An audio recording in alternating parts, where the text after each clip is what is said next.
social. ¿Me escuchan, no? ¿Va todo bien? Sí. Eh, Sí. Hay, por ejemplo, si ustedes se fijan, el conocimiento o las tradiciones de conocimiento están situadas en contextos o en lugares culturales que tienen, o mejor dicho, en culturas, que tienen su ubicación, y Europa está en un lugar central del mundo en este periodo, y si ustedes se fijan, tiene contactos porque está muy cercana a lo que sería el continente, está unida al continente asiático, es cercana a África, y a partir del siglo XVI y XVII ha tenido una relación directa de incorporación con el espacio americano. Entonces, eso también hay que tenerlo en cuenta cuando uno habla de el contexto del surgimiento de una disciplina, como en este caso la sociología, ¿no? También no hay que olvidar que desde tiempos anteriores, ¿no? Del siglo XVII, pero sobre todo del siglo XVIII, ya existían las figuras de los estudiosos, de los sabios, de los intelectuales, y había sistematizaciones del conocimiento, y había instituciones donde el conocimiento se podía desplegar. Nosotros, generalmente, los manuales de teoría sociológica, de teoría antropológica, muchas veces dejan de lado estos aspectos, digamos, de la historia del conocimiento, que tiene que ver también con la existencia de un espacio público, de figuras dedicadas al conocimiento, de bibliotecas, ¿no? Porque la sistematización, la existencia de colecciones, la existencia de museos, ¿no? Desde Europa se recopilaban, por ejemplo, colecciones de plantas, ¿no? Que tenían que ver con la botánica, la biología. También, bueno, se empezaron con los viajes, se empezaron a clasificar y a conceptualizar otro tipo de sociedades, ¿no? El contacto con América, en ese sentido, es muy importante. De hecho, en el caso, digamos, de la llegada de España al continente americano, estimuló reflexiones en relación a la naturaleza de los aborígenes, si eran personas, no eran personas, y eso, bueno, implica una reflexión social. El concepto de raza surge cuando los europeos llegan a América. Bueno, por eso les digo que no es solamente lo que vamos a ver ahora como eje, lo que hay que tener en cuenta, aunque bueno, nosotros tenemos un tiempo acotado. Eh, Generalmente lo que nosotros consideramos fuerzas sociales e intelectuales en el desarrollo de la teoría sociológica tiene que ver con una serie de transformaciones donde lo principal, digamos, como para sintetizar, serían lo que se llama la Revolución Francesa, o sea, las revoluciones políticas. Ahí está el PowerPoint. Sí, acá estoy, Omar. Eh, Omar, discúlpame un segundo. Se me desconectó, así que les pido disculpas a los alumnos. Esa introducción que yo estaba haciendo en realidad no tiene mayor importancia, que la suspendamos porque después son temas que vamos a retomar. Lo que sí es importante es lo que está planteando el profesor ahora, porque esto no lo vamos a retomar, sino que este tema del Lo que me- contexto de la sociología es lo que se da hoy y queda dado hoy, ¿verdad? Así que eh, seguí, Omar, con la Bien, clase y yo te voy pasando las filminas del PowerPoint. bueno, muchas gracias, Carlos.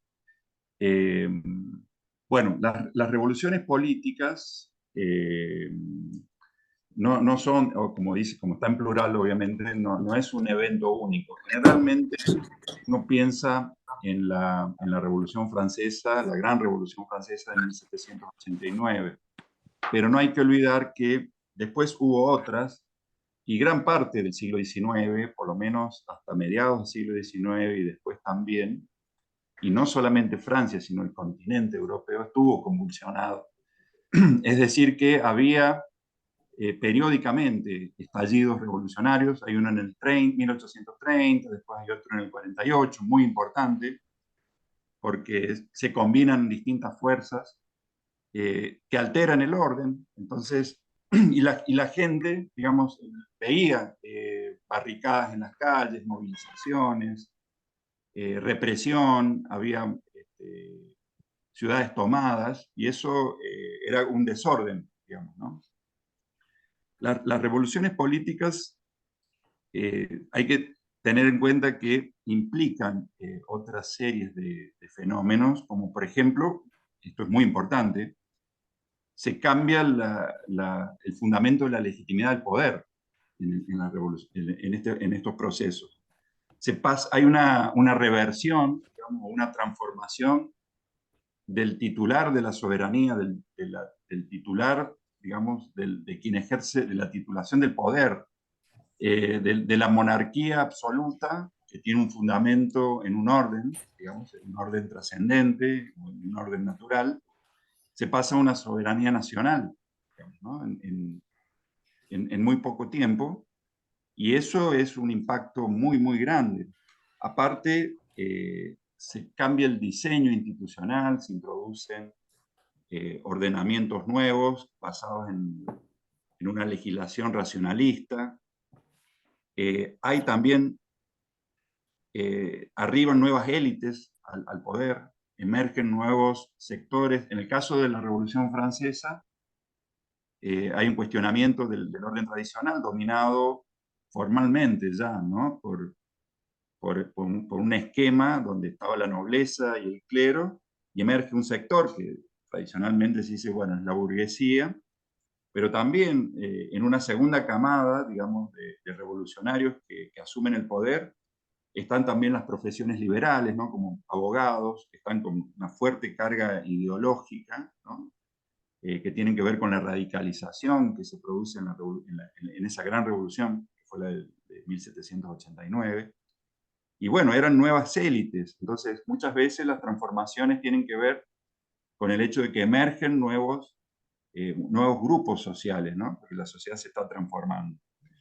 Después, hay otra característica de las revoluciones políticas, es que, y algo mencionamos recién, digamos, se imponen las masas en la escena pública, en la escena política, digamos. Hay movilizaciones, está, por ejemplo, también, se llama la leva en masa, en la movilización de los ejércitos. Entonces hay un peso de las masas como actor político que no existía en lo que era lo que se llamaba el antiguo régimen. Había, sí, cada tanto, lo que se podría decir puebladas, ¿no? Con una terminología más actual, ¿no? Cuando había alguna hambruna, bueno, sí, pero eran estallidos de violencia muy acotados, pero que se terminaba y se terminaba. En cambio acá pasan a ser parte de un sistema, digamos, la movilización ya pasa a ser parte, digamos, de un orden político que está surgiendo. Entonces, las revoluciones tienen un impacto negativo en muchos pensadores, ¿sí? Y eso tiene que ver con el origen de la sociología, porque en el comienzo la sociología está muy ligada, en un autor como Comte, de Saint-Simon, digamos, y otros pensadores conservadores como, que eran filósofos, ¿no? Bonald, Lemaitre, querían restablecer el orden y empezaron a pensar la sociedad, y se empezó a ver cómo la sociedad anterior era jerárquica, se basaba en una autoridad inherente a la función social, se basaba en la religión, eran sociedades cohesionadas, que tenían un sentido comunitario, digamos, de la vida social, y se había transformado en otra cosa, en un caos. Bueno, eso es un elemento muy, muy ligado a lo que es el origen de la sociología. Otro elemento es la revolución industrial. Ahora pasamos a otra cuestión muy conexa. La revolución industrial y el origen del capitalismo. Acá también hay que aclarar que seguimos en Europa, porque ahí es donde se produce. Y la revolución industrial, bueno, ahí yo lo puse en singular, pero no es un evento único, sino que hay una sucesión de transformaciones que tienen que ver con, sobre todo, con modificaciones en la estructura de la economía. De hecho, se pasa de una economía agrícola a una economía industrial, pero combina básicamente importantes innovaciones tecnológicas con modificaciones en la forma de organizar el trabajo. Y esto es importante, ¿no? Porque muchas veces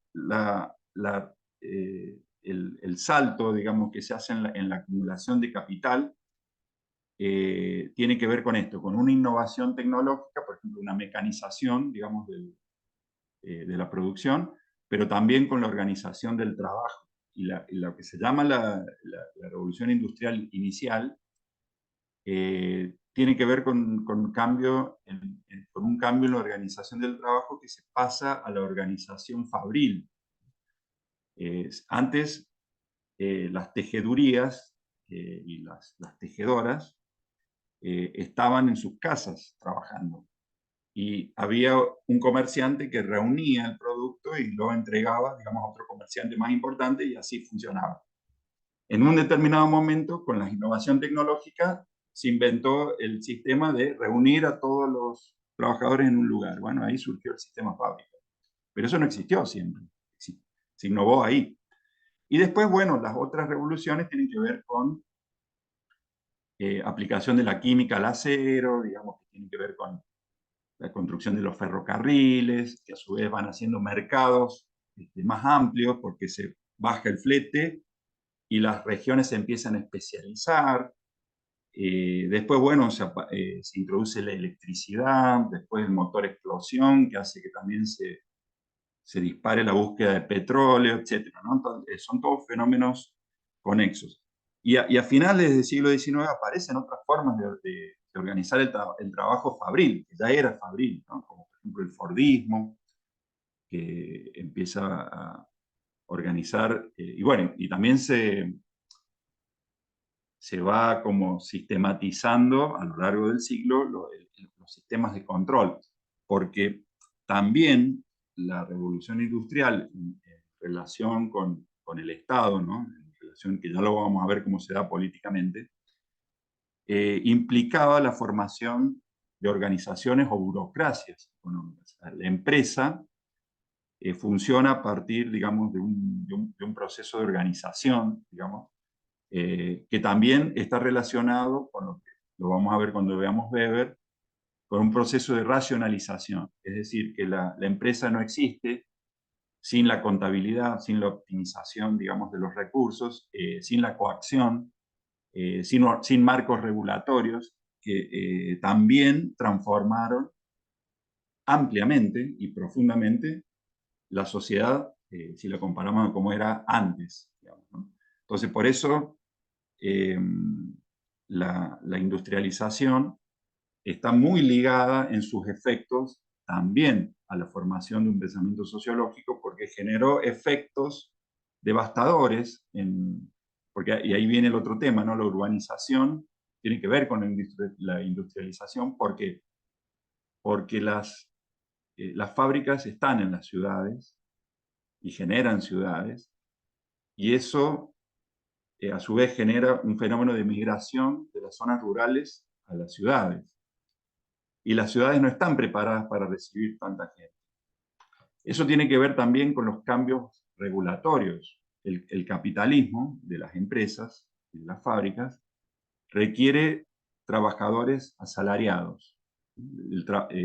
Trabajo digamos, asalariado libre, digamos, de libre contratación. Entonces, eso rompe también los lazos comunitarios porque las personas se desarraigan y se van a otro lugar. Y ahí viven en condiciones de hacinamiento y tienen un jornal o un salario que le permite su reproducción como fuerza de trabajo, solamente la alimentación básica. Entonces, eso lleva a qué cosa? A los problemas sociales que se van a ir organizando, digamos, en formaciones políticas como el socialismo, y está muy ligado a lo que ya formalmente es un pensamiento crítico del capitalismo, como el que mencionaba hace rato el profesor, el pensamiento marxista. Es decir, que Marx, como filósofo social, digamos, no tenía título de sociólogo, ¿no? Eso es más del siglo XX, pero bueno, es un pensador social que es uno de los fundadores, digamos, de la sociología tal como la conocemos hoy.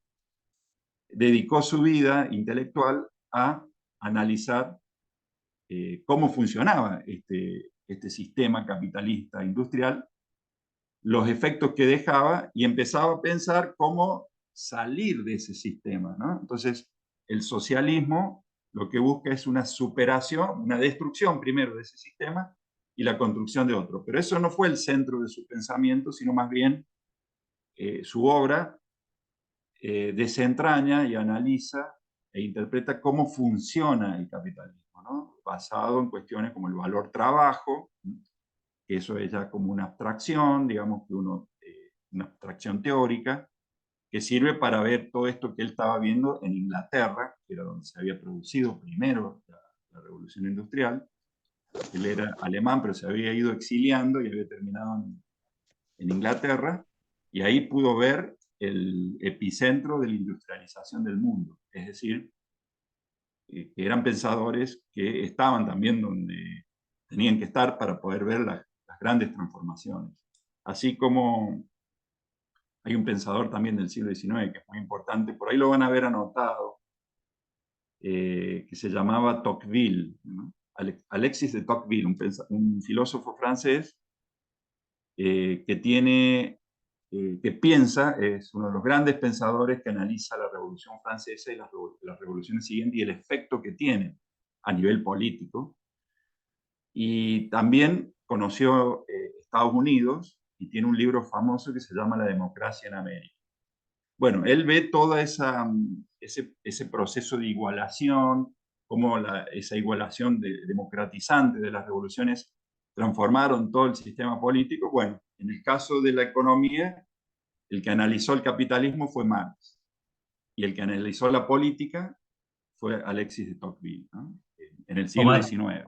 Sí, No, sí. simplemente también para agregar un poco de otras cosas que pasaban allí. Esta es la época en donde algunos autores dicen la humanidad sufre las tres heridas narcisistas, ¿no? Que es la época en donde aparecen, además de Marx, aparece Darwin y aparece Freud, ¿no? Uno en lo biológico, Darwin señalando que el ser humano no es una creación divina, sino que venimos de los monos, ¿cierto? Esto es una herida al narcisismo en el sentido de decir, ¿cómo puede ser que vengamos de los animales y no de una creación de Dios, ¿cierto? Bueno, el desarrollo evolucionista hace su presentación en esta época y todos los aportes que significó para la biología. Freud también es alguien que surge en estos momentos, que indudablemente es testigo de lo que está pasando en la transformación cultural y económica, pero que él se focaliza en la cuestión de la persona, de su aparato psíquico y la importancia que tiene en lo que uno es la dimensión sexual, ¿no? Si uno tuviera que sintetizar y decir cuáles son las dos dimensiones básicas del ser humano, uno dice la reproducción, reproducirnos como especie, en donde la sexualidad es fundamental, y la subsistencia, en donde la producción de bienes es fundamental, ¿no? La mirada sociológica tiene más que ver con la producción, la mirada del psicoanálisis, por lo menos, con la cuestión de la reproducción. Y aquí Freud va a ver, ¿cierto?, que hay inmensos cambios en la vida económica y política y religiosa. Sin embargo, desde el punto de vista de las prácticas sexuales cotidianas, se mantenía un cierto conservadurismo que Freud va a llamar la atención. Y Marx, que por supuesto va a hacer foco en la cuestión social, planteando, ¿cierto?, que los pobres no es que son una cuestión genética, sino que son los dominantes, son las élites, las que construyen esa pobreza para beneficiarse de las mismas. También esto, por supuesto, es una herida a, a las élites, ¿cierto? Bueno, perdón, Omar, pero quería comentar estos tres grandes autores, sobre todo para los chicos que siempre están atentos a ver qué nexo hay con la psicología, ¿no? Es una época, indudablemente, que conecta con todo, ¿no? Con grandes Sin duda. transformaciones en todo sentido. Sí, nosotros estamos viendo, digamos, cómo se transformó la sociedad en un sentido general y enseguida vamos a ver también cómo se transforma intelectualmente, ¿no? Qué elementos operan y ahí sí, digamos, se puede retomar eso que vos decías, ¿no? Del impacto, digamos, en relación a la imagen del ser humano, así en general, en la sociedad, que obviamente se va modificando, ¿no? Por muchos motivos. Bueno, recién hablábamos de la urbanización en relación a la industrialización que tiene, digamos, eh, un correlato muy significativo en el pensamiento sociológico por la desestructuración de la sociedad, sobre todo de la sociedad rural, ¿no? De la comunidad rural, por la emigración masiva, por el traslado, por el, digamos, el desarraigo, el hacinamiento, que a su vez es estímulo de importantes reflexiones y conceptos sociológicos, porque hay pensadores sociales que analizaron la vida de la ciudad a partir de ese momento. Un sociólogo clásico es Simmel, analiza concretamente los efectos que tiene la urbanización en la vida moderna, ¿no? Y es más, señala que la urbanización y la ciudad es un componente esencial en la forma de sociabilidad y socialización de la modernidad, ¿no? Por esta cuestión de coordinar grandes masas de personas que viven juntas en relación al uso del tiempo, la coordinación de los transportes, los flujos, etcétera, ¿no? Y toda esa cuestión, digamos, de encontrarse cerca con desconocidos, en el sentido que había, por ejemplo, en la comunidad rural, la gente se conoce por la relación cara a cara, se identifica. En cambio, en una ciudad, en una metrópolis, sobre todo en una ciudad chica, la gente está cara a cara, pero no se conoce. Entonces, bueno, eso es una situación nueva que no se daba tan globalmente. Después, bueno, algo mencionamos recién, el nacimiento del socialismo tiene que ver con la crítica a los efectos que tiene fundamentalmente la revolución industrial, ¿no? Digamos, elemento que señala Ritzer, esto está tomado de un texto que ustedes tienen en la bibliografía, el cambio religioso. Cuando dice el cambio religioso es la consolidación de un proceso de secularización que es anterior, ¿no? Que empieza antes y que había avanzado mucho en el siglo XVIII con la Ilustración. Eso lo vamos a ver ahora. ¿Qué quiere decir esto? Que la religión ya no ocupa el lugar que ocupaba como institución y como cosmovisión rectora de la vida social de una sociedad, como en el antiguo régimen, como antes de la Revolución Francesa, que seculariza mucho la revolución como política, digamos, ¿no? Porque separa Estado e Iglesia, hace la constitución civil del clero, confisca los bienes de la Iglesia, y muchos estados europeos empiezan a tener conflictos con la Iglesia y por el lugar que tenía la Iglesia. Y eso también lleva a qué cosa? A que se organicen también clivajes o rupturas que son, digamos, que son religiosas que se trasladan a lo político. Entonces aparecen partidos de base católica, por ejemplo, a lo largo del siglo XIX, que van a defender esa cosmovisión, y otros partidos que tienen una base más secular, como por ejemplo los partidos socialistas. Los partidos socialistas son secularistas en alguna medida. De ahí viene también la idea de progreso, progresismo. y otros partidos que son de base, que tienen como una base social ligada a lo religioso, ¿no? Como para darles un ejemplo de la importancia, y bueno, y la religión como elemento cohesionador de la sociedad, es un tema clásico de la sociología, que lo vamos a ver con Durkheim. Durkheim va a sistematizar esa idea que ya estaba en los pensadores conservadores que hacen la crítica a la Revolución Francesa y a todas las transformaciones, como un elemento crucial en el mantenimiento del orden y de la estructura de la sociedad, ¿no? En relación a lo simbólico, a los rituales. Entonces, el cambio religioso también tiene que ver con una tradición que viene de la Ilustración, de organizar todo en función, el conocimiento en función de la razón, y dejar la religión como algo atrasado, perimido y supersticioso, digamos, como un conocimiento falso. En cambio, el pensamiento sociológico, no la tendencia de Marx, por ejemplo, ¿no? Pero sí la tendencia más que viene de Comte y que sigue a Durkheim, lo van a ver, no, es un elemento, digamos, de estructuración de lo social, digamos, no se puede dejar de lado como algo que se puede reemplazar porque va a derivar en situaciones de anomia, de caos, de desestructuración.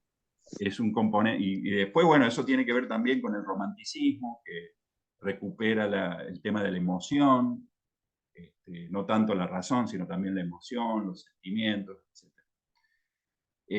Da para mucho y lo vamos a seguir después.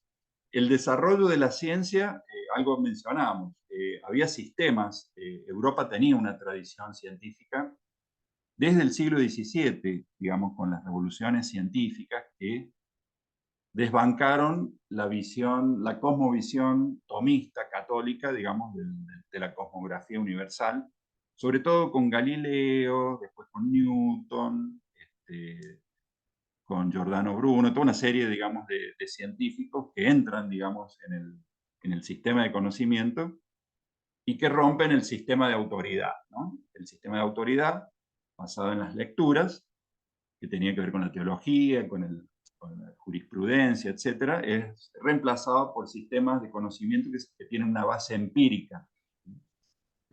Entonces, eso también, ¿no? El desarrollo de la ciencia es importante porque se conforma como un saber que se autolegitima, ¿no? En el sentido que es autoevidente, también se va a basar en la razón, y eso es una condición para que también haya una disciplina sociológica en el futuro, digamos, autónoma.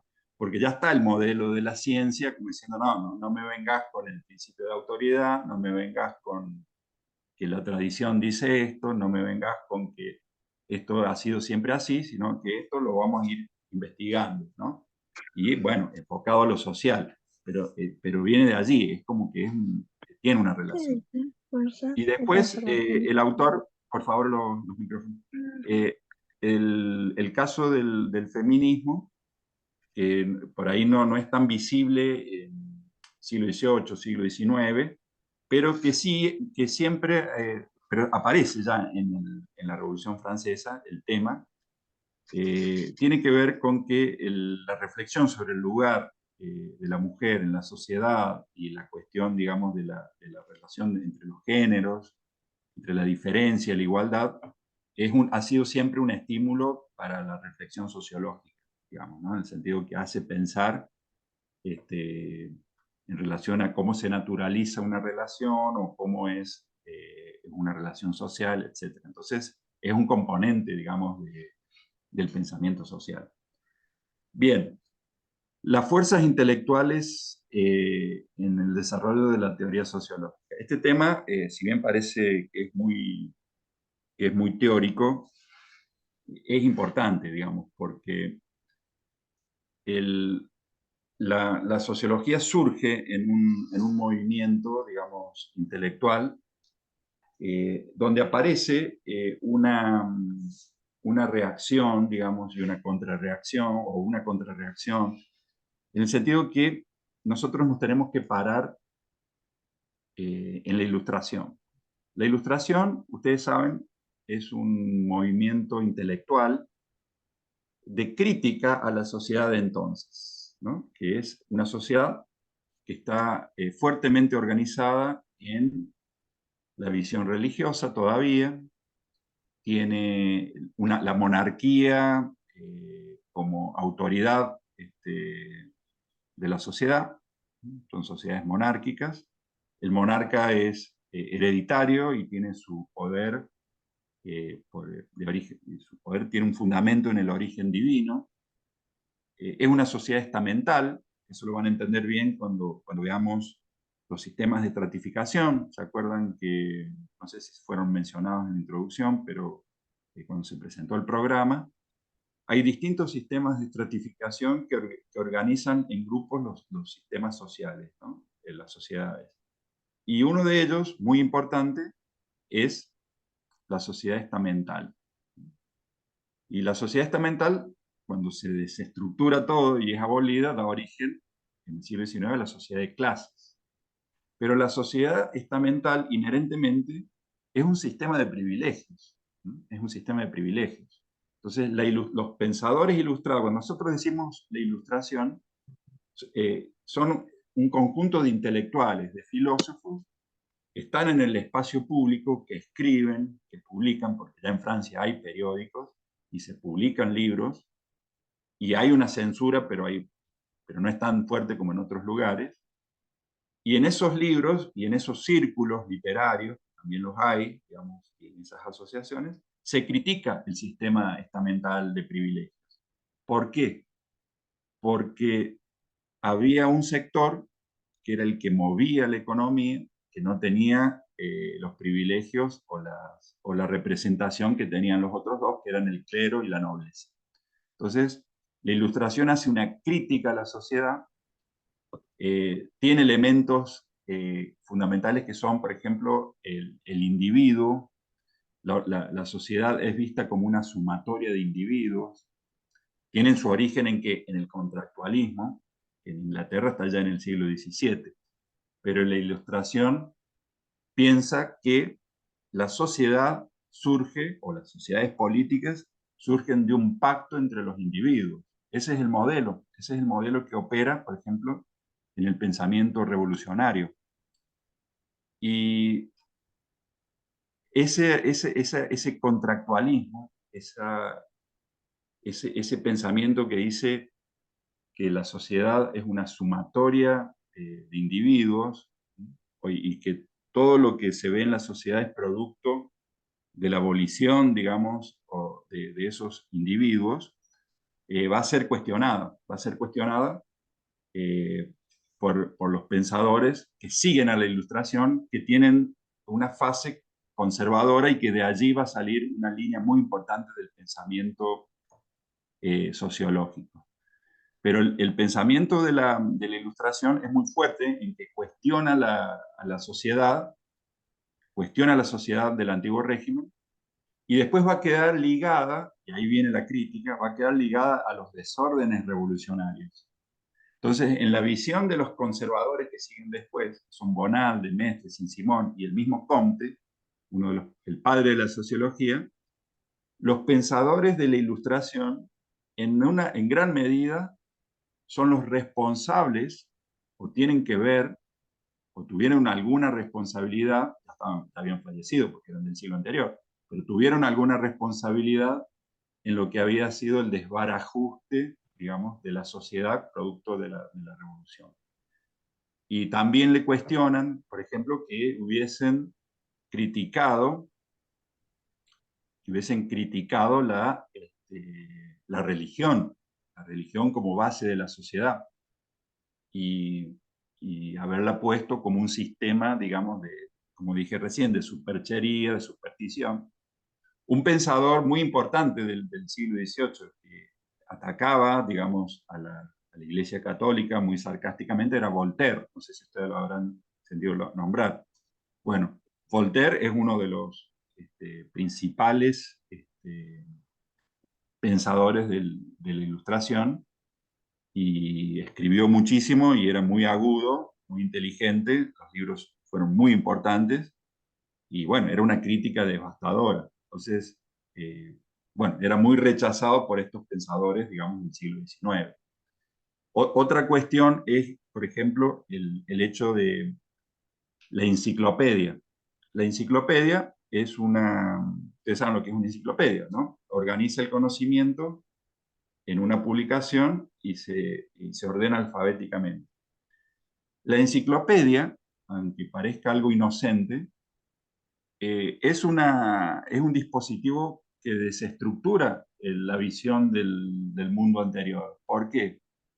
Porque desjerarquiza el conocimiento, la cosmografía que tenía que ver con un orden natural, ¿no? Donde había este, una jerarquía que tenía que ver con lo sagrado, digamos, con lo secular, digamos, que estaba por debajo, o que no estaba tan separado, etcétera, ¿no? La visión del mundo, digamos, con un origen, digamos, a partir de la creación, todas esas cuestiones, digamos, que jerarquizaban el conocimiento, la teología y la filosofía por encima, o sobre todo la teología.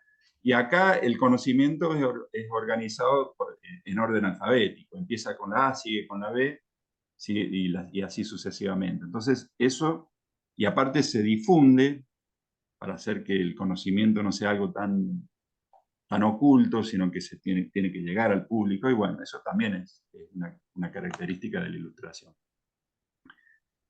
Entonces, el pensamiento conservador lo que va a hacer es cuestionar todos esos elementos.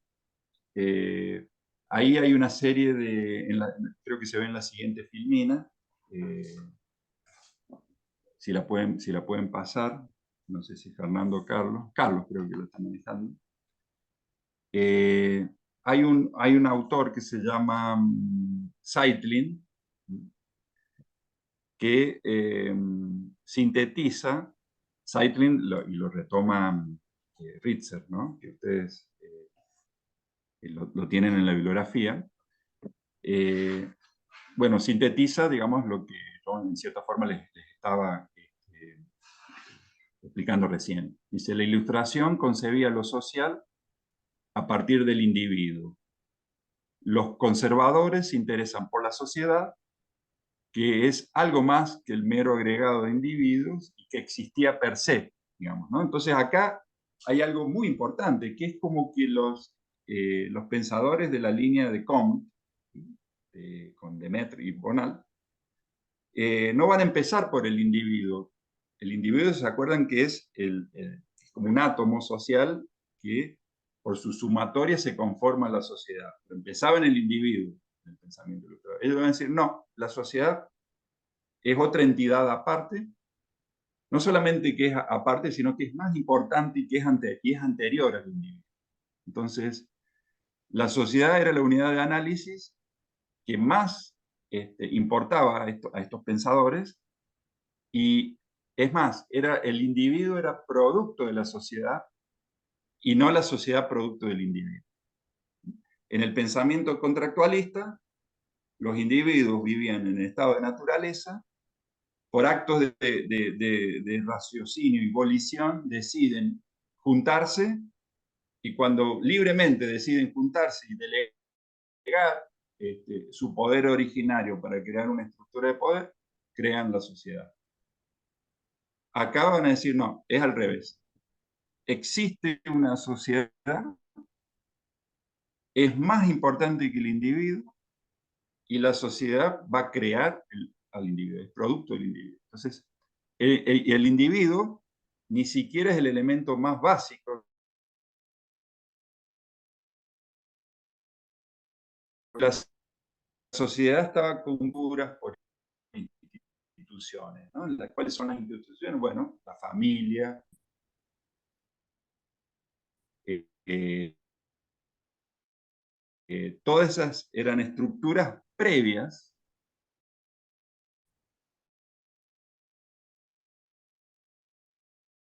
y más importante, las partes de la sociedad estaban interrelacionadas. Ahí fíjense cómo Durkheim habla de solidaridad mecánica, solidaridad orgánica, y no habla de individuos, ¿no? Sino que habla de las estructuras primero, y a partir de allí empieza a conceptualizar la sociedad.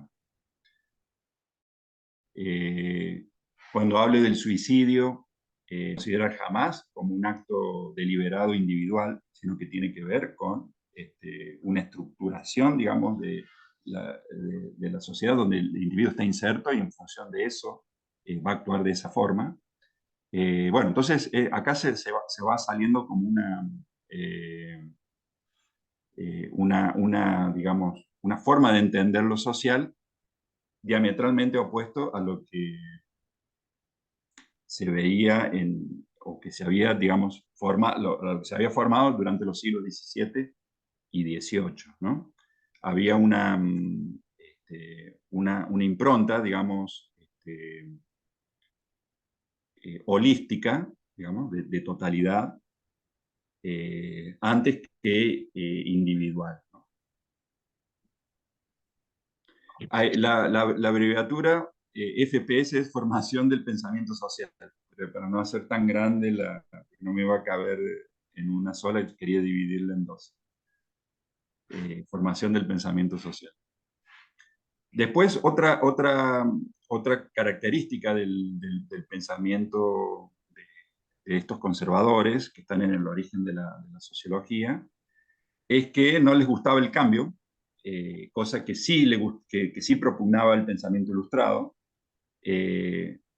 Lo veían el cambio como desorden o como desestructuración y como transformación, digamos, de lo que era un ordenamiento que se basaba en una voluntad divina, en alguna medida, ¿no? Porque eran pensadores en algunos casos, muy conservadores, digamos.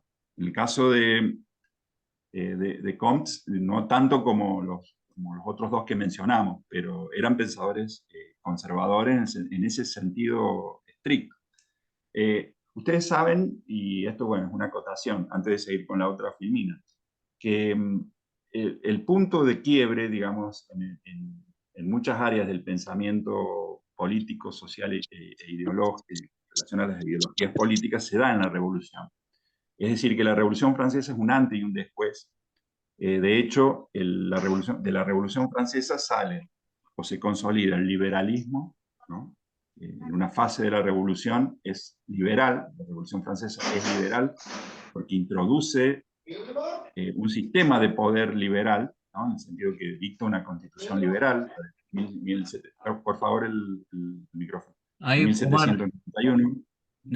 sí, termina la idea, pero Nahuel está levantando la mano después. Ah, bien, bien. Termino la idea, sí. El, es liberal, después hay una fase democrático-radical, democrático-radical, ahí le falta una D a la sociedad, democrático-radical. Después hay una fase también de reacción, o que es conservadora, de crítica a la revolución, y hay una fase que se radicaliza más todavía, porque es como una vertiente que incluso hasta hay como un liderazgo comunista que es reprimido, pero que sale también de ahí de la misma revolución, ¿no? Que es la conjuración de los iguales de Graco-Babeuf, ¿no? Es decir, que tenemos de la misma revolución un pensamiento liberal, radical democrático, comunista y como reacción un pensamiento conservador. Entonces, estos pensadores... Ah, sí, ¿cuál era la pregunta? La profecía le iba a preguntar, entonces los conservadores que buscaban como que haya una estática social, por así decirlo. Claro, claro, una estática, lo que pasa es que el concepto de estática se entiende también en relación a dinámica. Eso lo va a decir Comte, que hay una estática y una dinámica. Pero los conservadores no les gustaba el cambio, porque el cambio era sinónimo de desorden. Sinónimo de desorden, porque si la sociedad está funcionando, no tiene por qué cambiar. Y de hecho, también al tener un pensamiento totalizante, ellos ven que por la interdependencia que hay, el cambio en una parte puede afectar, y eso es muy del pensamiento funcionalista. Acá sale también, ¿no? Acá sale. La alteración de una parte puede afectar el funcionamiento del todo. Entonces, es como cuando se dice, bueno, de hecho la Revolución Francesa fue, digamos, como todas las revoluciones, al quebrar el orden anterior, destruyen los símbolos del sistema anterior. Eso es una cuestión que nosotros estudiamos en un proyecto de investigación, el simbolismo político. Uno de los puntos culminantes del simbolismo de la revolución fue la destrucción de la Bastilla, que era una cárcel. Y otro punto culminante fue la ejecución del rey. Ahora, ejecutar al rey no tiene digamos, tiene una repercusión enorme en el todo social. ¿Por qué? Porque el rey no solamente es el rey, es una figura paterna. Es como un parricidio ejecutar al rey. Es una figura paterna, que tiene que ver también con la autoridad del sacerdote, tiene que ver con la autoridad del maestro. Entonces, es un todo, digamos, un entramado que se debe conservar. No vale, bueno, cambiemos esto un poquito, no, digamos, está todo interconectado, porque ellos tienen un pensamiento de totalidad, ¿no? Estos pensadores conservadores. ¿Alguna otra pregunta? No sé si querían, la filmina después va a estar disponible, no sé qué querían ver de la filmina anterior. Por ahí un chico preguntaba. ¿Quedó claro entonces todos estos elementos? Sí, sí, Bueno, un poco mejor. el anterior, del 6, 7, 8, 9 y 10 es. Bueno, entonces, esto era un poco lo que, el punto 6 era un poco lo que estábamos explicando. Los diversos componentes de la sociedad eran útiles tanto para la misma como para los individuos. Está mal redactado. No se pensaba tanto en los efectos sobre los individuos. ¿Qué quiere decir esto? Por ejemplo, ellos ensalzaban la autoridad, por ejemplo, la autoridad patriarcal o la autoridad, digamos, del patrón, digamos, en los emprendimientos, o el señor rural, digamos, ¿no? ¿Por qué? Porque así estaba organizada la sociedad y si se cambiaba esa sociedad, el efecto de cuál era, esa urbanización desorganizada, digamos, el sistema fábrica. Pero ellos no pensaban que podía haber personas que en ese orden, digamos, jerárquico, podían sufrir, digamos, o podían no recibir todos los beneficios que tenía esa sociedad. Entonces, eso también es una parte, digamos, de pensar en el todo, digamos, una consecuencia de pensar en el todo, y no pensar por ahí en los efectos que eso tiene a nivel individual, ¿no? Eso también es una característica de hecho, todos estos pensadores terminan pensando en un sistema jerárquico, ¿no? En establecer un sistema jerárquico, tal como era la sociedad del antiguo régimen. Ellos saben que no se puede volver atrás, porque una vez que la sociedad se transforma, no se vuelve atrás. De hecho, hubo un periodo que se llamó la Restauración, después que cae Napoleón, pero se restauró muy poco, digamos. Hubo cambios que ya fueron indefectibles, digamos, para la sociedad porque se había modificado ese sentido sacro que tienen algunas instituciones. Cuando se pierde, digamos, Omar, ¿no? El hay, día de hoy, digamos, uno sabe que... Sí, hay una chica brisa que levanta la mano. sí, Pregunta. Entonces, estas personas que sí, pertenecen a toda esta corriente y pensamiento que es conservador, sí. serían, por lo que tiene sentido, personas que estaban beneficiadas por este antiguo sistema, es decir, personas, no sé, bueno, que estaban beneficiadas por esto, que recibían ingresos, que veían que sus trabajos estaban afectados, porque, o sea, tiene sentido, como usted dijo hace rato, de que más bien podían escribir, que podían leer y expresarse, eran personas naturalmente que tenían plata porque no podían leer y escribir. Entonces, ¿eran personas que pertenecían a la clase alta o era simplemente gente que protestaba porque le parecía justo? No, no, de hecho, bueno, es muy buena la pregunta. Es muy buena la pregunta. Los pensadores ilustrados, había algunos que eran como entre comillas, desertores, digamos, de la nobleza y querían igual cambiar la sociedad. Generalmente quienes han logrado escribir filosofía o se han expresado en el pensamiento social del siglo XVIII y XIX son sin duda de los estratos altos de la sociedad. eso no hay duda.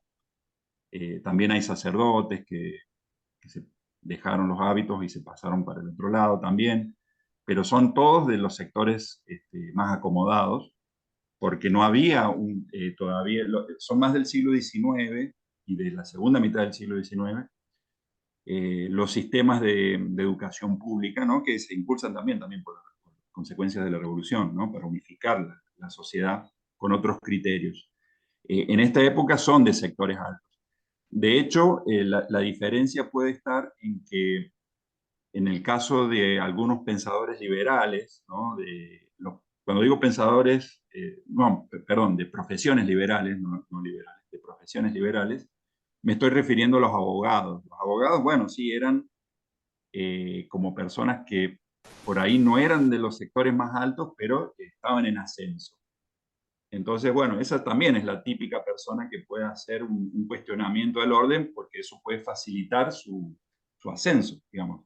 El hecho de que valiera el conocimiento como título y no solamente la herencia. De hecho, hay toda una camada de pensadores que están furiosos con los sistemas de herencia que transmiten ya una posición fija. Seguramente, yo no conozco mucho de la historia personal de Demetri Bonari y de Comte, pero seguramente están dentro de los que perdieron con la revolución, o que tenían privilegios antes y bien, no perdieron todo, pero seguramente eran de alguna familia. De hecho, las familias nobles, cuando empieza el proceso revolucionario en Francia, emigran a los otros países vecinos que siguen siendo monárquicos.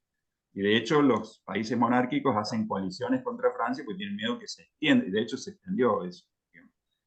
Y, y bueno, y algunos indudablemente perdieron, digamos, perdieron con la revolución y por eso están como, escriben en contra porque se vieron perjudicados.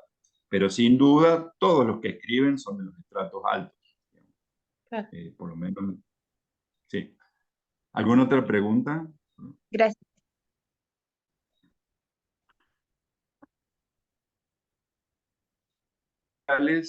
Es, digamos, son los que están, que reciben una titulación.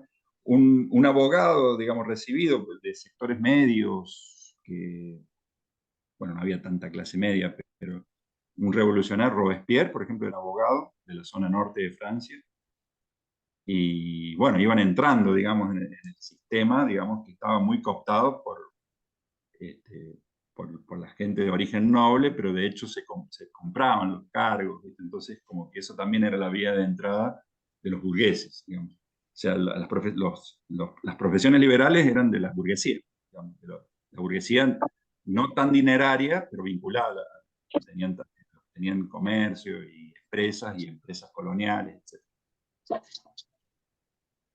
Ahí Una cosa no que, alcancé a ver la pregunta.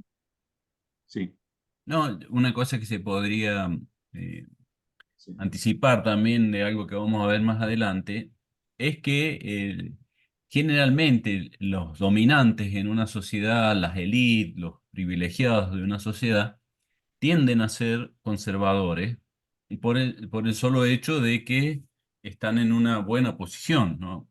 Mientras que los dominados, los que ocupan peores lugares, suelen ser más transformadores, o sea, identificarse más con una idea transformadora. Y esta especie de constante, uno tiene que ver, ¿cierto?, esta conexión que hay entre las condiciones de existencia con los modos de pensar. Es algo que siempre planteamos en la cátedra, de que, bueno, no nosotros, sino los autores, ven este nexo entre tu posición social con tus ideas, tus representaciones, tus valores. Por lo tanto, es como esperable que quienes están privilegiados en una posición tiendan a ser conservadores en su modo de pensar. Y no solo, esto no solo uno lo puede ver a nivel político, sino incluso uno lo puede ver en organizaciones y en la vida cotidiana. Es decir, por ejemplo, alguien que ocupa una posición dominante en una institución, también se da esto, ¿cierto? O sea, por ejemplo, un general en el ejército, el gerente de la fábrica en una fábrica, mientras que por allí los trabajadores son más transformadores, o bueno, un cabo es más transformador, etcétera, ¿no? Bueno, quería agregar eso nada más. Sí, muy, muy ilustrativo. Hay una cuestión, digamos, un texto famoso, digamos, del contexto revolucionario de la Gran Revolución de 1789, de un autor que se llamaba, era un abad, un sacerdote, Sieyès se llamaba, y es un panfleto porque era una época de politización, digamos, y se publicaban panfletos así que eran como contundentes, así muy, muy resumidos, y se llamaba ¿Qué es el tercer estado? Refiriéndose a los estamentos. La sociedad tenía 3 estamentos. Y ahí hacía la crítica a que estaba todo mal representado, digamos, en el sistema viejo. ¿Por qué? Porque el tercer estado era el que movía la economía y era el que tenía mayor cantidad de población y no tenía nada de poder. Entonces, ¿qué es el tercer estado? Decía, bueno, todo. ¿Qué es lo que maneja? Nada. Lo decía así, como diciendo, había como, supongamos, 30 millones de personas que eran del tercer estado formalmente, y los sacerdotes de la nobleza y los vinculados no llegaban a 1 millón, por darle un ejemplo, no manejo exactamente la cifra. Pero bueno, y cómo se tradujo eso políticamente, y que anularon, primero duplicaron la representación del tercer estado y después anularon el voto separado. ¿Por qué? Porque si votaban juntos los 3 estados, el clero y la nobleza le ganaban siempre al tercer estado. Entonces dijeron, no, vamos a votar todos juntos. Y cuando votaron todos juntos, transformaron la Asamblea de Estados en Asamblea Nacional. Y ahí empezó la revolución.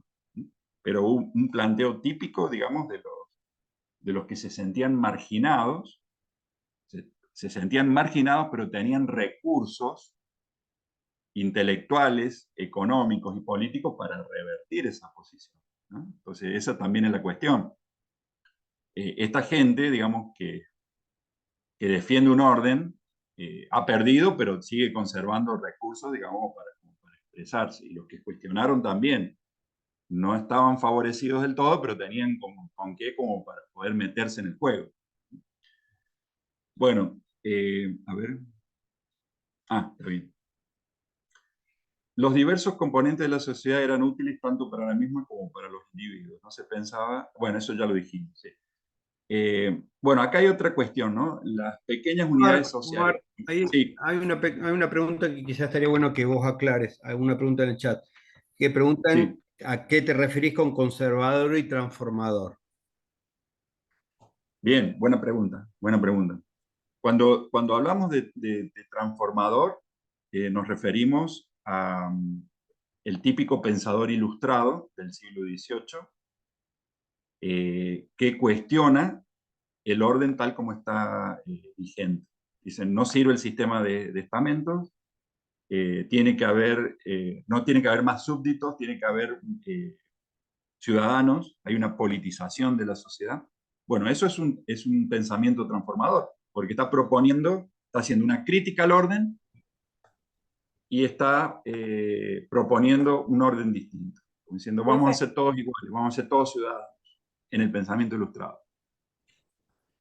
En el siglo XIX, ¿cuál es el pensamiento crítico por antonomasia? El marxismo. El marxismo, digamos, ¿qué va a criticar? El capitalismo genera miseria, desigualdad, explotación. ¿Qué tenemos que hacer? Lo tenemos que erradicar y hacer un sistema nuevo, el socialismo, que no lo explican muy bien cómo, pero bueno, hace la crítica. Bueno, ese es otro pensamiento transformador. ¿Y quiénes son los conservadores? Bueno, eso también, la posición va cambiando. En la Revolución Francesa, los conservadores eran los que decían, no, mantengamos el rey es sagrado, mantengamos los estamentos, mantengamos una sociedad bonal, quieren mantener lo esencial anterior a la revolución. Y cuando aparece el marxismo, los que quieren conservar pasan a ser los liberales, los que hicieron la revolución 50 años antes, digamos. Los liberales dicen, no, mantengamos la Constitución, mantengamos la libertad de circulación, mantengamos las libertades civiles, la libertad de comercio, la libre contratación, que no entorpezcan los gremios, estos que son, digamos, corporaciones conservadoras, digamos, del antiguo régimen, pero no igualemos la sociedad con un sistema colectivista, digamos, ¿no? Entonces, eso pasa a ser una postura de conservación, de mantener el orden, el status quo. De hecho, y a su vez, digamos, donde triunfa una revolución comunista, los que asumen el poder, digamos, en el caso de la Unión Soviética en el siglo XX, el estalinismo, puede largar una revolución desde arriba para destruir a los enemigos, pero también en el fondo pasa a ser un conservador, digamos, porque se aferran a la estructura burocrática, digamos, que es la que concentra los mayores recursos de la sociedad. Es decir, que lo transformador y conservador le puede caber a muchos según el tiempo y la circunstancia, pero diríamos que son posiciones, son relacionales, digamos, como diríamos en relación a lo que es el modelo relacional, son posiciones, digamos, que las pueden ocupar distintas personas. En un sistema simbólico, religioso, científico, puede ser ortodoxia o heterodoxia. Digamos, la ortodoxia mantiene conservado el status quo, decía, esto es la verdad, esto venimos trabajando así, el método es así, y yo tengo mi posición en ese sistema, como profesor, o como teólogo, o como sacerdote. El heterodoxo es decir, no, pará, esto, mira, acá aparece este tema que no lo estás tratando, acá no hiciste mal la metodología, yo trabajo así, déjame acá un lugarcito, y el otro lo ve, no, pará, esto me va a sacar. Bueno, ese es un transformador conservador, ortodoxo, heterodoxo. Eso el profesor después les va a dar muchos ejemplos, porque eso lo trabaja también un sociólogo que vamos a ver después, que era Bourdieu, que precisamente trabaja sociología de la cultura y se mete, digamos, dentro de las relaciones que hay entre el poder y el simbolismo, de una forma muy interesante. No sé si quedó clara o alguna otra pregunta de ese tema. Bueno, vamos acá a pequeñas unidades sociales como familia, vecindario, grupos religiosos eran esenciales para la sociedad. Ustedes fíjense, eso lo va a retomar Nisbet, y está también en distintas formas en distintos pensadores que lo formulan de distinta manera. Esto de las pequeñas unidades sociales remiten a qué cosa? A la anterioridad de la sociedad por sobre el individuo. Como diciendo, el individuo no es el origen, el individuo no es un átomo y la sociedad no es la sumatoria del individuo, sino que la sociedad tiene un entramado de micro sociedades que van haciendo a la gran sociedad. Nisbet, un sociólogo muy interesante, digamos, que analiza la formación del pensamiento sociológico, hace una referencia a Hegel. Hegel, un filósofo alemán que está en la matriz del pensamiento marxista, fíjense, digamos, ¿no? Porque él habla de la dialéctica y Marx toma eso, y de hecho Marx fue alumno de Hegel, o por lo menos asistió a los cursos de sus discípulos, no sé si lo conoció directamente. Pero Hegel, si bien no era digamos, un conservador como Demetri Bonald, era también a su manera un antirracionalista en el sentido del racionalismo de la Ilustración. Y en alguna medida era un conservador. Y en la filosofía del derecho, en un libro muy importante que se llama La filosofía del derecho,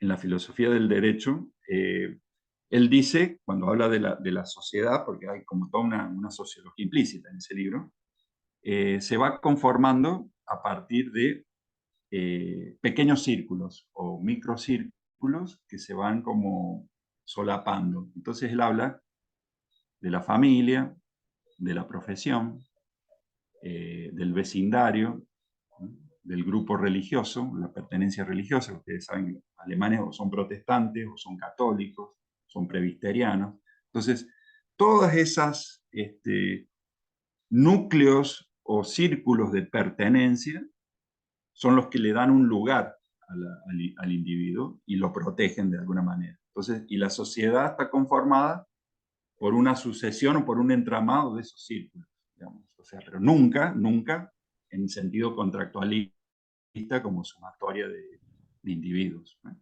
Entonces, es muy importante eso, digamos, los componentes de la sociedad pensada como pequeñas unidades. El otro elemento es las tendencias de urbanización, ya lo vimos, industrialización y burocratización se veían como desorganizadores.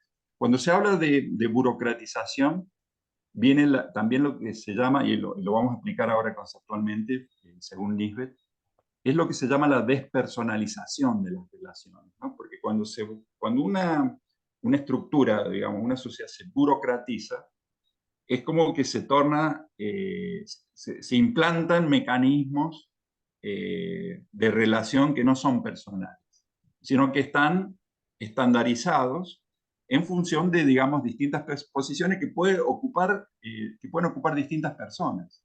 Entonces, eso también marca una distancia muy grande a cómo es la sociedad ¿qué sociedad? La sociedad comunal, la sociedad de la relación cara a cara donde la gente se conoce. Ahora vamos a ver algo sobre eso. Después, otra característica es que se reconocía el factor no racional desde el punto de vista ritual de la ceremonia, del culto y la emoción. ¿Qué sistema? Ahí les hago yo la pregunta, que conteste quien quiera, ¿no? Cuando nosotros hablamos de ritual, de ceremonia, de culto y de emoción, ¿en qué sistema estamos?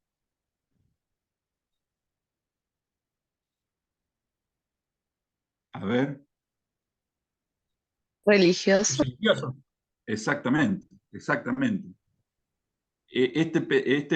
Cuando uno dice por qué, digamos, conservadores, así dicho por ahí medio peyorativamente, conservadores, reaccionarios, así por ahí están muy anclados en distintas religiones, ¿no? Puede ser, no necesariamente tiene que ser el catolicismo. Para nosotros sería el catolicismo, pero pasa en distintas religiones.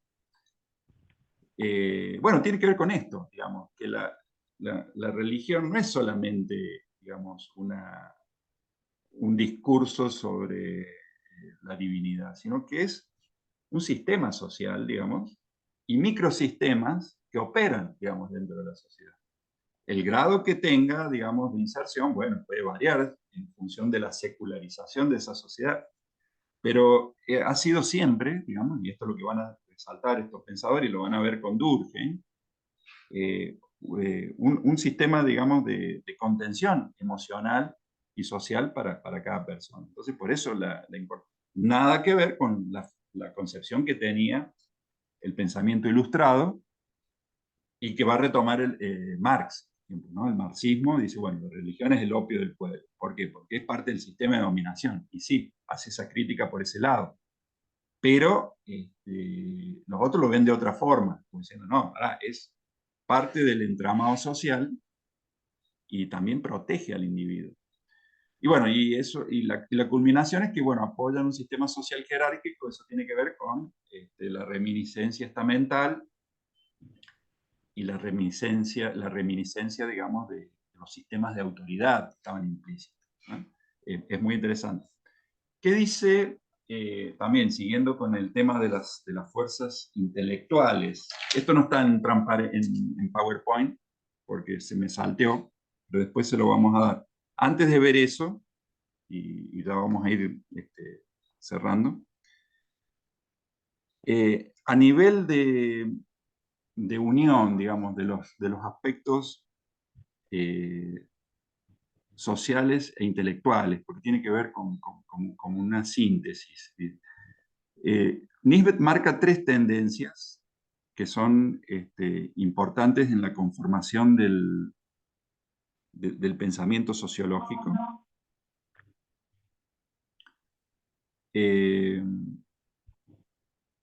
tiene que ver con la conformación del pensamiento, y son tres. La individualización, la abstracción, muy bien, la abstracción y la generalización. Fíjense qué interesante, porque tiene que ver con una tendencia social, digamos, pero a su vez tiene que ver cómo van a ir pensando los pensadores, los sociólogos o las sociólogas, en algunos casos, que también las hay. La individualización, ¿qué es? Dice, es la separación progresiva del individuo, o sea, es como una tendencia, la separación progresiva de los individuos de las estructuras comunales y corporativas, tanto de la comunidad aldeana como de las iglesias, como así también de los lazos patriarcales en general, de las estructuras comunales. Entonces emerge, como querían los ilustrados, ¿no? Emerge, después de las revoluciones, un proceso de separación, digamos. Es como que la comunidad va teniendo menos peso, digamos, va teniendo menos peso. Y ustedes fíjense que hay una cuestión que es muy importante en el pensamiento social y que tiene que ver con la filosofía también.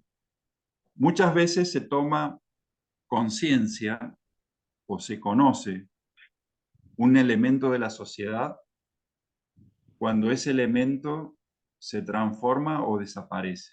Digamos, como diciendo, la comunidad ya no tiene el peso que tenía antes, los individuos están yendo, están saliendo, y ahí es cuando el pensamiento se retoma la idea de comunidad y lo reformula, diciendo, no, pero la comunidad tiene que seguir por esto, por esto, por esto.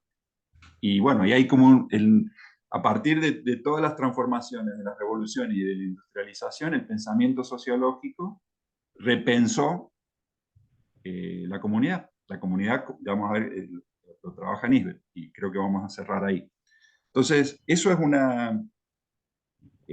digamos, es una tendencia, digamos, que hace que aparezca el tema comunitario y de comunidad como contraposición a otro tipo de organización en el pensamiento sociológico. La abstracción es la separación cada vez mayor que realizan, bueno, estos individuos que se salen, digamos, de la comunidad, la separación cada vez mayor de las raíces concretas y particulares que durante mucho tiempo otorgaron distinción simbólica a las personas y los medios para realizarla, como por ejemplo la lealtad, la amistad, el decoro, ¿no? El sentido del honor, todas esas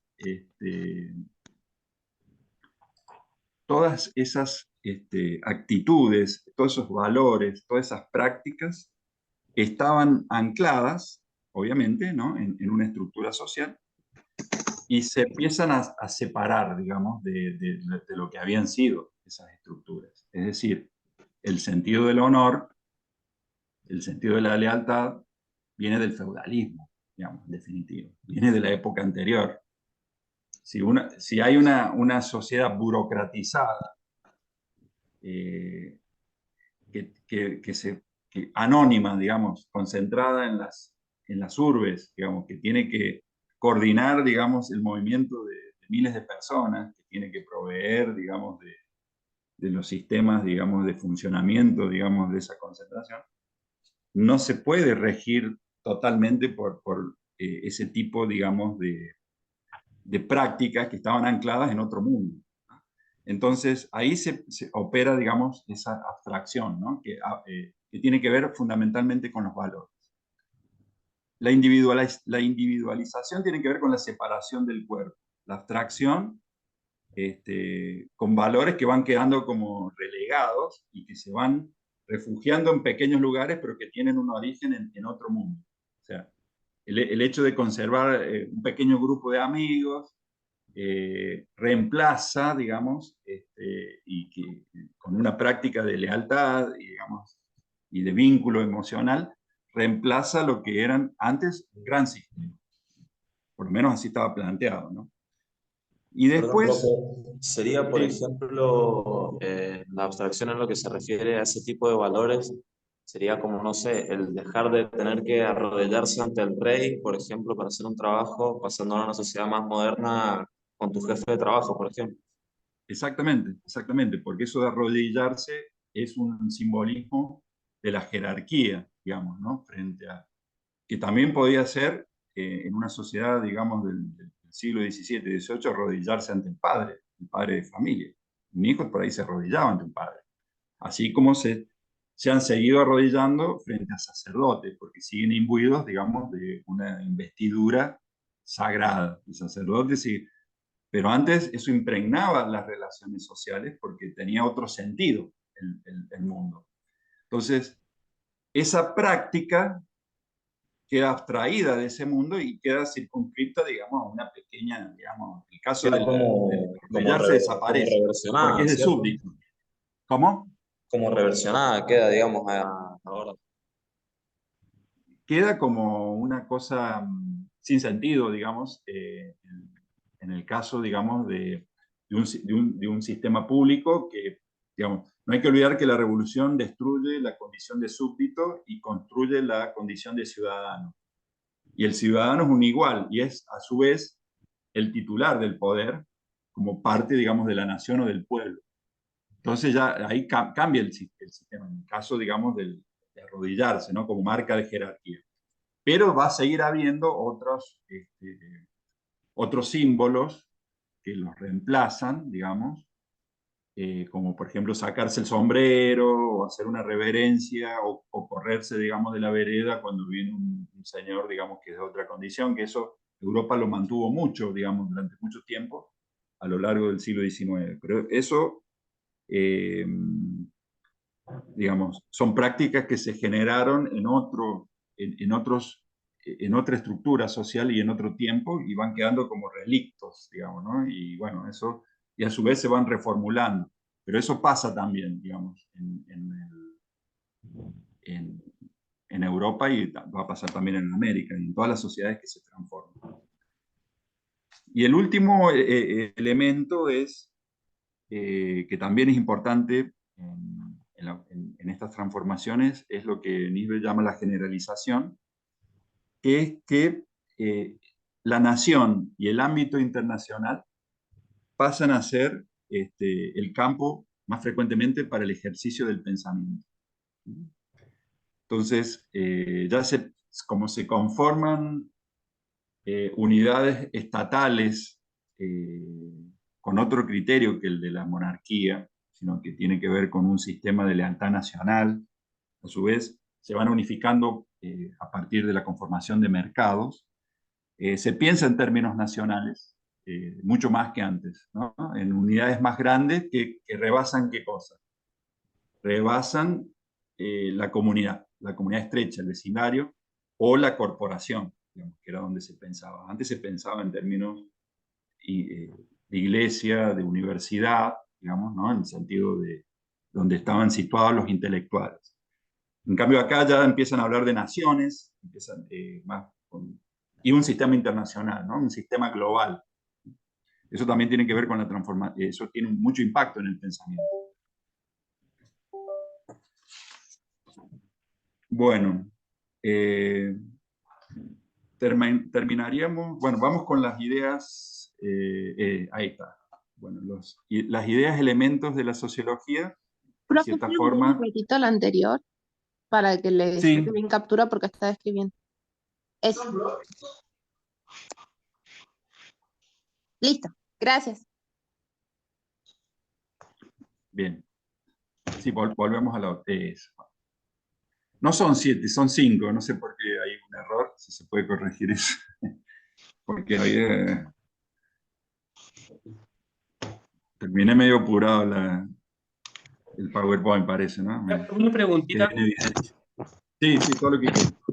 Y mire, habiendo escuchado a usted durante toda la disertación de la clase, ¿es posible, esto es a modo de pregunta, ¿no? ¿Es posible que la sociología como ciencia haya surgido inevitablemente para tratar justamente estos fenómenos? Porque desde antes, desde la organización de la sociología como ciencia a partir del siglo XIX, estos fenómenos vienen dándose. Y es posible que la sociología en la actualidad aporte para futuro este, una forma de transformación y que también pueda ser de una manera que se organice mejor una sociedad. Bueno, sí, has dado en la síntesis de lo que estamos diciendo. De hecho, la sociología surge como ciencia a partir de la conciencia de todos estos problemas y estas transformaciones, digamos, en donde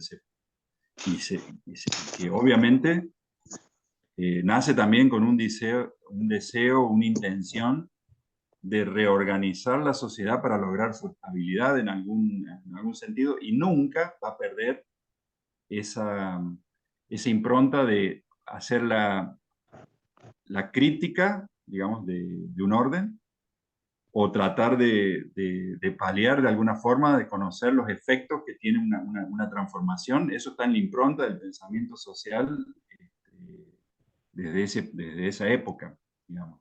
La sociología nace como ciencia para dar cuenta de todas estas transformaciones, para ponerlas en conceptos, digamos, para poder decir, bueno, ¿qué está pasando acá en la sociedad? ¿Cómo podemos salir de esto o cómo podemos mejorar esto? Ya sea la sociedad estamental, la salida del desorden de las revoluciones, la salida de un orden que se considera injusto en el caso de algunas tendencias en relación al capitalismo, como el caso del marxismo.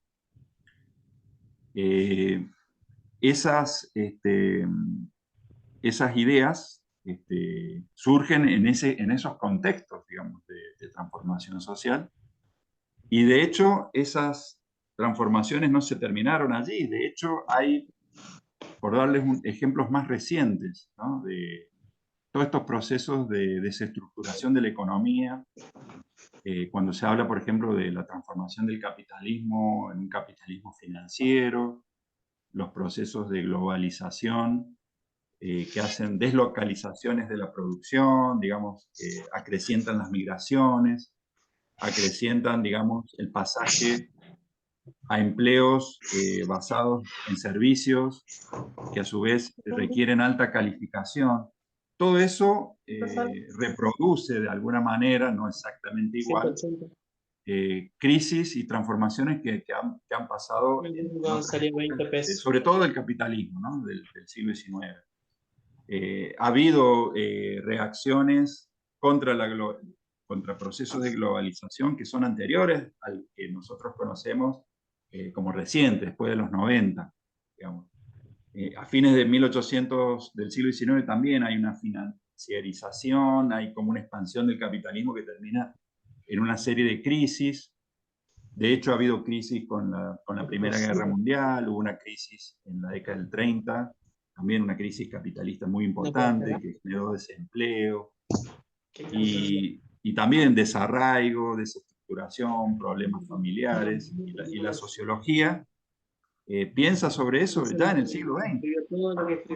Y los esquemas, por favor el micrófono, y los esquemas de pensamiento, si bien no son exactamente iguales, remiten muchas veces a ese origen, ¿no? Por ejemplo, el hecho de pensar en una comunidad es algo que reaparece, digamos, reaparece cada tanto. ¿Qué quiere decir una comunidad? ¿La comunidad qué hace? La comunidad piensa en un ser humano integral, digamos, es decir, no, bueno, tiene que estar la emoción, la razón, la contención familiar, la relación cara a cara, que es similar a la amistad, y bueno, y tener una vida así, ¿no? Una vida, digamos, en la urbe anónima, digamos, cambiando de trabajo, no teniendo casa propia, por darle un ejemplo. Hay mucha gente que eso no le importa, pero durante mucho tiempo sí, digamos, siempre y cuando tenga un ingreso. Entonces, bueno, eso son como modelos de pensamiento. Por eso cuando nosotros hablamos de ideas estructurantes del pensamiento sociológico, son como modelos, ¿no? No sé si vos me van siguiendo. Secularización. Ya lo vamos a explicar. Ya vamos a explicar. Pero le adelanto, la secularización es la pérdida progresiva de los valores religiosos en una sociedad. Es decir, es cuando los sacerdotes, los obispos o la iglesia como institución tienen menos peso social que el que tenían antes. Entonces, eso quiere decir que la sociedad se va secularizando. ¿Qué quiere decir eso? Que piensa en términos no religiosos, ¿no? Que piensa en términos, digamos, que no tienen que ver con los dictados o con la cosmovisión que tiene una religión particular, ¿no? De Eso hecho, pasó cuando... Perfecto. Sí, Sí. no, No, me quedó claro. no, bien. yo quería Sí, agregar ahí, porque se ha usado muchas veces la palabra secularización. También sirve, además de lo que dice el profe, el origen, secularización viene de seculum, que es siglo, y esto remite al concepto de tiempo. ¿Y por qué tiempo? Porque el tiempo todo lo cambia, ¿cierto? O sea, con el paso del tiempo uno nace, crece, envejece y se muere. Si hay un sinónimo de cambio, es el concepto de tiempo, ¿no? Entonces, cuando se habla de una sociedad secularizada, significa que es una sociedad que hace del cambio un ordenador y no algo malo, ¿cierto? Porque lo sagrado es algo perdón, lo contrario sagrado es al cambio, eterno, ¿no? Lo sagrado es perdón, eterno, no se puede estar eterno. cambiando, ¿no? La El polo sería la religión, eternidad, claro, los valores eternos, lo fijo frente al flujo del tiempo. Bien. exacto. Fíjense cómo son como polos potentes, digamos, de entender, digamos, el mundo y lo social, ¿no? Obviamente son modelos que a veces se van mezclando, ¿no? Pero hay que ver qué polo predomina en un determinado momento. Y tiene que ver también cómo se organizan los valores. Bueno, acá hay 5 ideas: comunidad, sociedad, autoridad, poder, estatus, clase, lo sacro, secularización, y la alienación versus progreso, ¿no? Esos son 5 ideas, elementos que ustedes van a ver a lo largo de la... Ya no vamos a alcanzar a ver todo, pero me interesa por lo menos que veamos comunidad y sociedad y autoridad y poder. Eh, Sí, Omar, perdóname la zona... para que no te aflijas. Son conceptos que retrabajamos en la unidad 2, ¿cierto?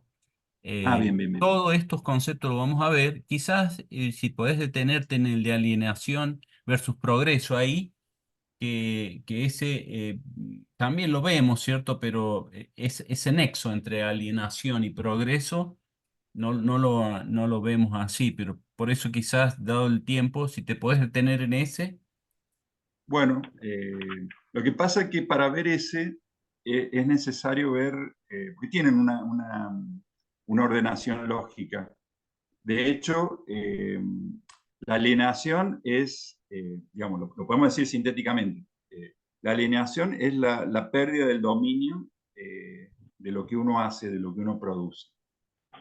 Y el progreso resume todas las ideas anteriores de sociedad, burocratización, industrialización, secularización, avance en el tiempo, mejora, digamos, tal como lo entendía, en cierta forma,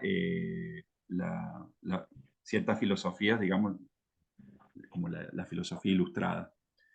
Eh, y la alienación, digamos, implica un contraconcepto que dice, no, lo que se llama progreso como beneficio nos está destruyendo, digamos, como sociedad.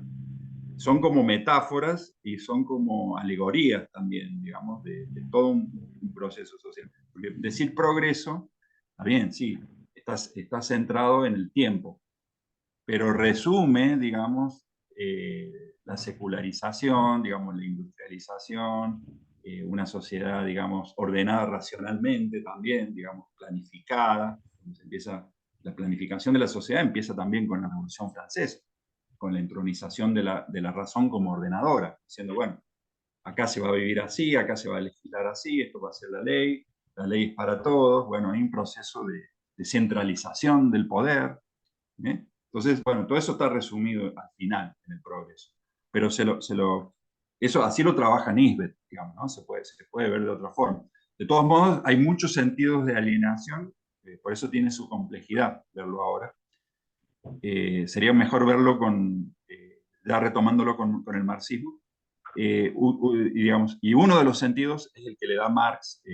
Todos tienen una relación, obviamente, pero explica varios sentidos de alienación. Pero básicamente es eso. salirse del ser, de lo que uno es. Bueno, Omar, ya estamos sobre la hora y hay manos ahí que piden, Brisa quiere hablar Sí, sí, a ver. y bueno, vemos las preguntas y dejamos la clase. Acá pregunta si la materia, por lo que veo, está muy organizada por historia. No, no está organizada por historia. Esta clase sí, pero no toda la materia. No toda la materia, de hecho es como que... Y me han elegido a mí que de esto porque yo soy profesor de historia en realidad. Pero no está... No está... Han levantado la mano. Brisa, levanta la mano. Sí, pregunta rápida. ¿Qué es secularización? Me perdí en eso. Secularización es el avance progresivo o mejor dicho, el retroceso de lo religioso en la sociedad. Gracias. Le digo muy brevemente, perdón, para que no... Comunidad, sociedad. La comunidad es un tipo de organización social que se basa en un alto grado de intimidad personal y profundidad emocional, dice el autor. Implica compromiso moral, cohesión social y continuidad en el tiempo. Y toma al ser humano en su totalidad. Su fuerza está en que une emoción y pensamiento y le da y está imbuido del compromiso para con los otros. En cambio, la sociedad es acotada en el tiempo y se basa en una relación utilitarista, instrumental. Es decir, bueno, me junto para hacer esto, y es el tipo de sociedad que empieza a predominar con la organización, digamos, capitalista, industrial, burocrática, ¿no? Se hace una sociedad o una unión para un determinado fin y un determinado instrumento, ¿no? Como un determinado instrumento. Esa sería la idea. Pero bueno, se puede hablar mucho más. Sí. Sí, yo quería entonces consultar para entender mejor. En alienación versus progreso, el progreso estaría más enfocado en el beneficio colectivo, social, en lo que refiere a cómo una sociedad va evolucionando y mejorando, y la Claro. alienación en el beneficio personal, en el trabajo de uno, como la No, comunidad puede significar la el, el- familia. el progreso se entiende como un beneficio para la sociedad, pero la alienación se entiende como el costo que tiene individualmente ese progreso, eso que se entiende por progreso para determinados intelectuales o para la sociedad o para un discurso establecido o para una representación social, tiene un costo que lo detectan otros intelectuales, tiene un costo en alienación. Digamos.